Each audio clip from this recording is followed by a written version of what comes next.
कायदे से आज आपको जी भर करके जयकारे लगाने चाहिए। कायदे से आज आपको आपके घरों के बाहर मोमबत्ती दिए जलाने चाहिए, थाली बजानी चाहिए, ताली बजानी चाहिए।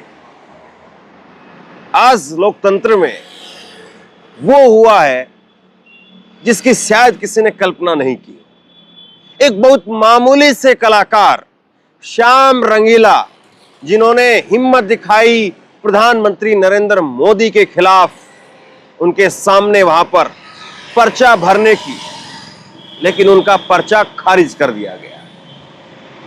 मोदी जी कहते 56 इंच की छाती, लोकतंत्र में मेरा विश्वास है जी, मैं गरीब मां का बेटा हूं, चाय वाले का बेटा हूं, चाय बनाता था। एक मामूली सा कलाकार श्याम रंगीला, उसका पर्चा खारिज हो गया।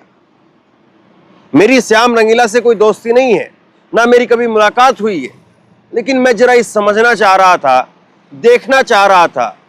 इस खबर को मैंने जब उनका पर्चा दाखिल नहीं हुआ था तब भी किया था, और तब भी मेरे मन में यह वहम था कि शायद मोदी जी करने देंगे, शायद कम से कम श्याम रंगीला बाद में बताएंगे चुनाव के बाद में कि उनको 200 वोट आई है या 100 वोट आई है, और शायद हो सकता है इतनी ही आती।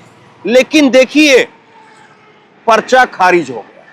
ये आपकी स्क्रीन के ऊपर जो चुनाव आयोग का बढ़िया सा शानदार पोस्टर दिख रहा है, यही आज लोकतंत्र की कहानी को बयां कर रहा है। यही आज लोकतंत्र में किसको कितनी छूट है, किसको कितनी लूट मिल रही है, इसकी कहानी को बयां कर रहा है। प्रधानमंत्री नरेंद्र मोदी वाराणसी की सीट, सबसे सेफ सीट, उस सीट पर भी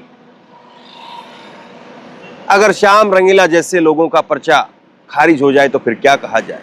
अब अगर आप पूछेंगे, अगर आप कहेंगे कि एक व्यक्ति का पर्चा खारिज हो गया, क्या पता उसकी गलती हो, क्या पता उसने सही से अपने डॉक्यूमेंट जमा नहीं किए हो, जानबूझ करके नोटंकी करवाने के लिए, खबर बनवाने के लिए अपना पर्चा खुद ही गलत दाखिल कर दिया हो, तो मैं आपकी जानकारी के लिए बता दूं कि केवल श्याम रंगीला का पर्चा खारिज नहीं हुआ है। कल 27 नामांकन, 14 मई तक 14 नामांकन हुए थे, और कल 27 नामांकन और हुए थे, और कुल मिलाकर के आज 32 नामांकन रद्द कर दिए गए, उठा करके कूड़े के ढेर में डाल दिए गए हैं। 14 मई तक सिर्फ 14 नामांकन हुए थे, और जब श्याम रंगीला की खबर बनने लगी और बाकी बहुत सारे लोग देश भर से जाते हैं, देश भर के बहुत सारे लोगों को यह गुमान होता है, और यह गुमान होना चाहिए लोकतंत्र के अंदर हर आदमी को, कि वो देश के प्रधानमंत्री के खिलाफ चुनाव लड़ सकते हैं। और कायदे से ही देश में लोकतंत्र के लिए एक बहुत अच्छा संकेत होना चाहिए कि हाँ, कम से कम हमारे यहां पर देश के प्रधानमंत्री के खिलाफ भी आप जाकर के चुनाव लड़ सकते हो, भले ही आप कहीं के हो। लेकिन देखिए साहब, क्या स्थिति हुई। स्थिति यह हुई कि 14 मई तक 14 नामांकन होते हैं, और कल 27 हुए, और 27 में से आज 32 नामांकन रद्द हो गए, यानी सिर्फ 9 नामांकन ही रखे गए। 9 व्यक्तियों का ही पर्चा वैध हुआ है, बाकी का सबका इनवैलिड कर दिया गया, अवैध घोषित कर दिया गया। श्याम रंगीला का दर्द फूट करके आया, और मुझे लगता कि वाजिब भी है, शायद कोई भी व्यक्ति होता तो उसको इस बात का गुमान तो रहता। लेकिन देखिए श्याम रंगीला ने क्या लिखा है। श्याम ने लिखा है कि वाराणसी से नहीं लड़ने देंगे, ये तय था, अब साफ हो गया, दिल जरूर टूटा है, हौसला नहीं टूटा है।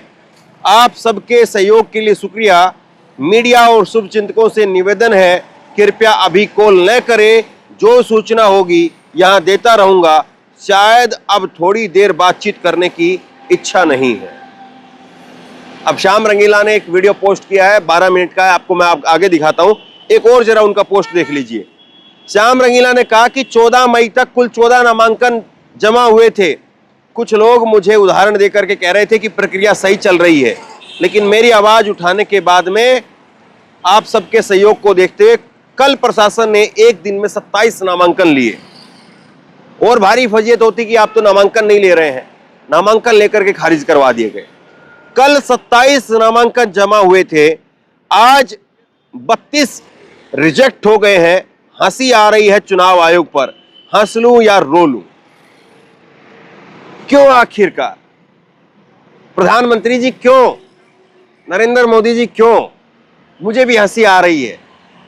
जिस सीट के ऊपर दूर दूर तक श्याम रंगीला जैसे लोगों की कोई हैसियत नहीं थी कि वो चुनाव जीत पाते, उनकी 200 वोट मिल जाती तो बहुत बड़ी बात होती। शायद कुछ ट्विटर पर, फेसबुक पर कुछ चाहने वाले होते तो जाकर के वोट दे आते। लेकिन देखिए साहब, पर्चा तक खारिज करवा दिया गया। और मैं फिर कहता हूं इस राइडर के साथ में कि हो सकता है कि श्याम रंगीला के पर्चे के अंदर कुछ खामियां हो, लेकिन 32 लोगों का पर्चा खारिज हो गया। सिर्फ 9 आदमियों का नामांकन सही पाया गया है। और ये 9 आदमी अपना नामांकन इनमें से कितने लोग वापस ले लेंगे कह नहीं सकते हैं। सूरत से जो सूरत दिखी थी, गुजरात के सूरत में जो हुआ था, वो वाराणसी में ना हो जाए कहीं, सवाल इस बात का है। एक बार जरा सुनिए श्याम रंगीला का दर्द। मुझे लगता है कि इससे ज्यादा कहने के लिए और कुछ नहीं है। ये कल की तस्वीर आपने देखी होगी हमारी, आज ये दूसरी तस्वीर है। कल तो ये 8 बजे आए थे, मैं इनसे 2 घंटे पहले आया था। इतनी खुशी थी, लोकतंत्र पे जो है ना भरोसा था, जो मुझे लगा जो चीज़ें हुई उसकी वजह से बहुत बढ़िया इन्होंने हमारा नामांकन लिया है। लेकिन 24 घंटे हुए हैं, 24 घंटे में ना जैसे होता है ना कि खेल में रोमांच, जैसे होता है ना क्रिकेट में रोमांचक मुकाबले से मोड़ ले रहे हैं, अनिश्चितताओं का खेल। चुनाव आयोग ने इस चुनाव को वाराणसी के अंदर जो है खेल बना दिया यार, खेल बना के रख दिया है। आज हमें रिजेक्ट कर दिया गया, हमारा नॉमिनेशन रिजेक्ट कर दिया गया है। यार जब नहीं लेना था तो फिर लेने की वो नाटक वगैरह क्यों किए लोगों के सामने? 24 घंटे में तो हो ही गया ना क्लियर, 24 घंटे में तो क्लियर हो ही गया। कुछ कमी नहीं, डॉक्यूमेंट में कमी हमें पता थी, इतना तो हम जानते हैं कि जहाँ पे हम लड़ने निकले हैं, जहाँ पे हमने हिम्मत दिखाई है, वहाँ पे डॉक्यूमेंट, प्रस्तावक, पैसे, ये तो चीज़ें चाहिए हमें, तब जाकर के हम लड़ पाएंगे। वो चीज़ें सारी दी। कल 3 बजे के बाद हमारा जो एंट्री हमारी हुई है वो आज मुझे समझ में आया कि क्यों हुई 3 बजे। मुझे लगा लोगों के सपोर्ट से इन पर दबाव आया है, मेरे फ़ोन करने से, मेल करने से दबाव आया है। आज डीएम साहब ने बताया है कि जो आपके डॉक्यूमेंट में कोई कमी है, आपने वो शपथ नहीं ली है। शपथ जो हम 25, 30, 27 लोग गए थे, मोदी जी के अलावा जो लोग थे, उनको शायद किसी को नहीं दिलाई गई थी। ये भी गए थे, इनको भी नहीं दिलाई गई। इन्होंने 3 बार उनको बोला है, मैं इन पे भी आऊँगा, इनको बोलूँगा कि आप अपनी बात रखो। लेकिन जो शपथ नहीं दिलाई गई, हमारे साथ अधिवक्ताओं को नहीं भेजा गया, इनको नहीं भेजा, सिर्फ अकेले को बुलाया 3 बजे के बाद में, और हम गए हैं वहाँ पे। और वहाँ पे जाने के बाद में ये 8 बजे तक आए हैं। अब जो उन्होंने रीज़न दिया है, कह रहे हैं कि आपने शपथ नहीं ली। मैंने कहा सर आपने दिलाई नहीं। बोले हमारा काम थोड़ी, आप लेके आओ कहीं से। दूसरी चीज़ ये कि वहाँ पे सर क्या बोल रहे हैं, सर ये बोल रहे हैं कि आपने 14 तारीख को 2:58 पे आपने फॉर्म दिया है। अगर इसमें कमी होती तो हम आपको 3 बजे तक का टाइम देते, 14 तारीख को 3 बजे तक का टाइम देते, जिसमें आप जमा करा सकते हो। अब जब हम यहाँ पे 10 तारीख से जूझ रहे हैं, मैं आया हुआ हूँ, कोई बहुत पहले से आया हुआ है, वो 14 तारीख तक इंतज़ार करते हैं, मोदी जी के जाने के तक इंतज़ार करते हैं। 13 तारीख को पूरे दिन लाइन में रहते हैं, वहाँ पे एंट्री नहीं है किसी की। वहाँ पे पूरे दिन 4 लोग जो गए वहाँ पे 13 तारीख को, वो कौन लोग थे? वो 4 लोग हमें आंखों से दिख रहे हैं, खड़े हैं वहीं पे। इतनी धीमी प्रक्रिया बनाई गई कि जो लोग हैं उनको 14 तारीख को 3 बजे एंट्री करवाओ। वहाँ पे हमारा फार्म दिया हमने 5 बजे, और वहाँ पे टाइम लिखा हुआ है 2:58। और फिर भी उसके बाद में देखिए, हमारे पास उसकी कॉपी है, उसमें हमें लिखा गया है कि आप ये जो डॉक्यूमेंट है, ये आपको टाइम दिया जाता है जमा कराने का 14 तारीख को रात को 11:59 रात को 11:59 है। हम फिर भी जागरूक थे। मैंने कहा लड़ना है यार, अब वीडियो डाल दिया, लोगों को बात पहुंचा दी है, अब लड़ना, ये डॉक्यूमेंट लेके आओ। एफिडेविट बनाया रात को 9:15-10 बजे यहाँ पे पहुंचे हैं डीएम साहब ऑफिस में। डीएम साहब आए हैं थोड़ी देर बाद में। डीएम साहब ने आते ही बोला ये यहाँ पे कैसे पहुँच गए, पिकनिक स्पॉट है ये, पिकनिक बना रहे हो क्या यहाँ पे, यहाँ कैसे पहुँचे तुम लोग। फिर हमारी बात तो सुनी नहीं, उससे पहले पुलिस वाले जो अधिकारी थे उनको बोला नौकरी चली जाएगी तेरी, ध्यान दे ले अब इस पे, निकाल इनको बाहर यहाँ से। ये बोल के हमें रात को बाहर निकाला है। हमने सोचा हमारी गलती है, हम सुबह आएंगे, टाइम से आएंगे। हम यहाँ पे टाइम से पहुँचे हैं, 11 बजे से पहले एंट्री नहीं, साहब खुद 11:15 आए हुए हैं। और उसके बाद में जो लाइन लगी है वापस पर जो प्रत्याशी है उनकी लाइन लगी है, और 3 बजे तक 2 प्रत्याशी 3 बजे तक 2 प्रत्याशी जो है वहाँ पे रहे हैं। उसके बाद में मैंने देखा चीज़ें बदलती, मैंने देखी। ये मैं दिल से कह रहा हूँ यार, मैं 2014 में सपोर्ट करता था, जो लोग मेरे भाई सपोर्टर हैं उनको मैं बताना चाहता हूँ, मैं भी सपोर्टर ही था। मैंने चीज़ें बदलती हूँ देखी कि 3 बजे के बाद में पुलिस वाले ज़्यादा आने लग गए, इधर पुलिस होगी उधर पुलिस होगी। 4 बजे क्या हुआ कि इधर उधर लोग आने लगे, जो सपोर्टर थे चारों तरफ से घेर लिया गया। जो हमारे भाई साथी जो कैमरे में आपको दिखा रहे हैं ना, ये वही पानी दे रहे थे। ये भाई के साथ मारपीट होते मैंने देखी है, ये मारपीट होते इसके साथ मैंने देखी है।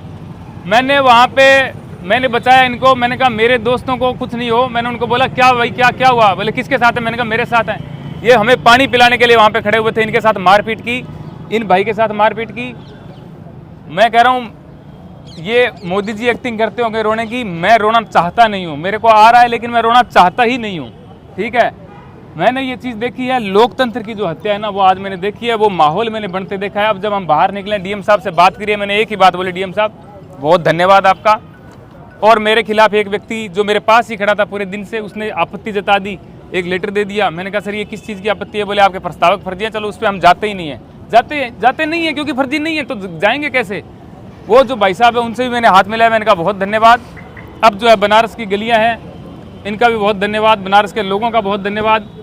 फिर भी लोकतंत्र मैं नहीं मानता, हत्या हो गई, बचेगा लोकतंत्र है भारत में, भारत माता की जय। भाई साहब आप अपनी बात रखिए, मेरे से और रखी नहीं जाएगी यार। बिल्कुल खारिज हो गया, बिल्कुल स्पष्ट खारिज हो गया। हमारी जीत जो कल हुई थी वो आज हार हो गई, लेकिन हमारी हार में जीत इसलिए हो गई कि जो हम यहाँ पे दिखाने आए थे वो हमने दिखाया है, लोगों को ये दिख गया है। ये तो आप यह देख सकते हैं, ये 2:58 इस पे टाइम दिया है। लोग कह रहे हैं ना, लोग कह रहे हैं कि आप चुनाव लड़ने निकले हो, आपको वोट नहीं मिलेंगे, 500 नहीं मिलेंगे, 1000 नहीं मिलेंगे। अरे हम जीतने नहीं निकले थे, ये दिखाने निकले थे, ये दिखाने निकले थे, ये दिखा रहे हैं आपको, ये दिखाने निकले थे हम, ये दिखा रहे हैं, ये सच्चाई दिखा रहे हैं आपको। आज मोदी जी के सिस्टम ने मोदी जी को हरा दिया है। शायद मोदी जी 5 लाख 6 लाख वोटों से जीत जाता है। एक मिनट सुन लीजिए, इनको सुन लीजिए, महत्वपूर्ण बात है ये। शायद मोदी जी 5 लाख या 6 लाख वोटों से जीत जाते, लेकिन यहाँ के प्रशासन ने आज उनको पहले से ही हारा हुआ घोषित कर दिया है। पूरा तंत्र जिस तरीके से ये डिक्लेयर कर चुका है कि मोदी जी बुरी तरह चुनाव हार चुके हैं। जो मैं सोच करके आया था, जो मैंने सोचा था वो ना तो वैसा हुआ, और जैसा हुआ वैसा मैंने सोचा नहीं था। मैंने सोचा था सिंपली नॉमिनेशन के बाद में लड़ेंगे, मुझे ये नहीं पता था नॉमिनेशन ही नहीं होगा। इसके लिए मैंने आवाज़ इतनी उठाई, लोगों को बताया, लोगों ने सपोर्ट किया, शेयर किया। शेयर करने के बाद में इन्होंने 14 तारीख को 3 बजे के बाद में हमारे नॉमिनेशन लिए। मुझे बहुत खुशी हुई, मैंने वीडियो भी डाला, बनाया, खुशी जाहिर की, लोगों को भी बहुत खुशी हुई, मैंने उनका सपोर्ट देखा, मेरे साथ बहुत लोगों का सहयोग था। मैंने कहा था 1 तारीख को कि मैं चुनाव लड़ूंगा, मेरे पास फंड नहीं है, मेरे पास तन मन धन की मेरे को जरूरत पड़ेगी। लोगों के आज तक मेल आ रहे हैं मेरे पास, आज तक मैसेज आ रहे हैं कि आपने अकाउंट नंबर कभी भेजे नहीं, पब्लिक नहीं किए। मैंने कहा था, मेरे मन में थी, मैंने कहा नहीं, जिस दिन नामांकन होगा एकदम कन्फर्म हो जाएगा तब लोगों से पैसे मांगेंगे, पहले नहीं मांगेंगे। अपने खुद के खर्चे पे सब चीज़ें करके हम यहाँ पे आए हैं, लेकिन मुझे नहीं पता था नामांकन के टाइम इतनी बड़ी मजाक हमारे साथ की जाएगी। ये मेरे साथ मजाक नहीं है, ये पूरे देश के साथ मजाक है, लोकतंत्र के साथ मजाक है। ये जो लोग देख रहे हैं ना, उनके चेहरे पर तमाचा है। जो आपने बात बोली है ना कि नामांकन है होगा, जो सपोर्टर बोल रहे थे इनके कि चुनाव आयोग एकदम न्यूट्रल है, इनका श्याम रंगीला का हो जाएगा, जिस दिन हो गया उस दिन बोला था कि ये देखो हो गया, ये देखो रिजेक्ट हो गया। क्योंकि नॉमिनेशन मैंने ही करवाया था जो है। अब इसमें आप ये देख लीजिए जो है इनका ये जो है जो इनको चेकलिस्ट मिला है, इसमें किसी भी कॉलम में कोई कमी नहीं है। जो इसमें जो नीचे वाला कॉलम है, ये शपथ प्रतिज्ञान क्या लिया गया है, इसमें नहीं।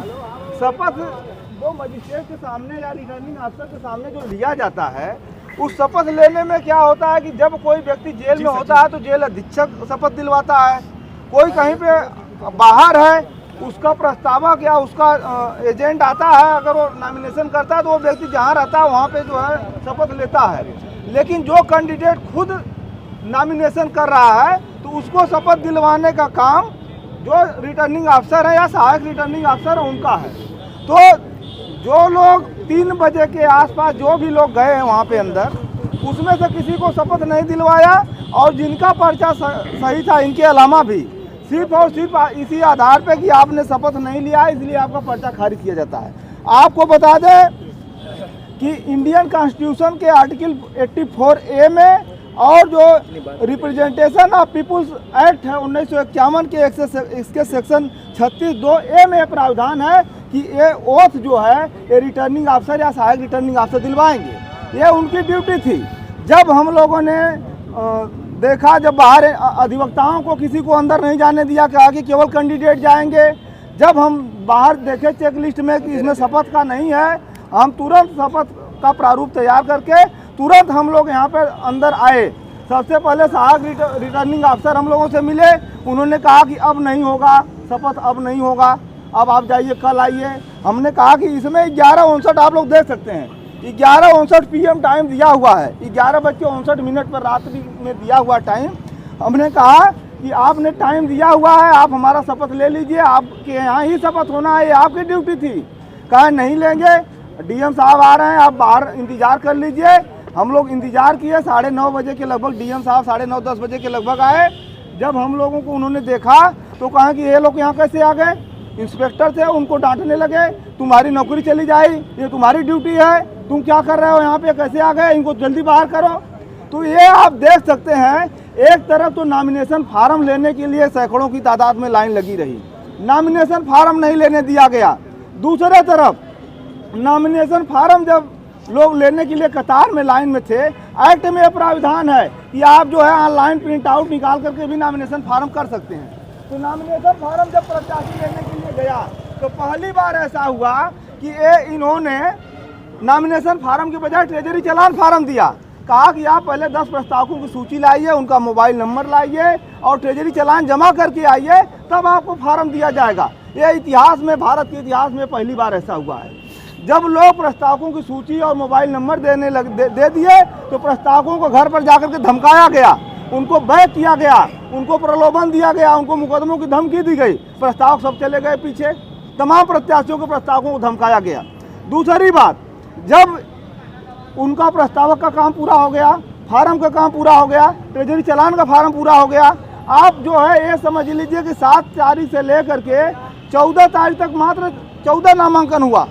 और जब लोगों ने लिखा पढ़ी किया, बवाल किया, धरना प्रदर्शन किया, तो आखिरी दिन दबाव में आकर के जब मोदी जी का नामांकन हो जाता है, उसके बाद 3 बजे बिना अधिवक्ताओं के ऐसे ही ले जा करके सबको घुसा दिया। और जब रात हो गई 7 बजे, 6 बजे, 7:30 बजे, सबको एक एक करके कि आपने शपथ प्रतिज्ञान नहीं लिया है, यह कह करके लिख कर भेज दिया। किसी को कहा कि आप 11 बजे रात को दीजिए, किसी को कहा कि आप 9 बजे तक दीजिए, और सभी लोग चले गए। और फिर जब हम लोग आए तो हमारा जो है शपथ प्रतिज्ञान का प्रक्रिया पूरा नहीं कराए।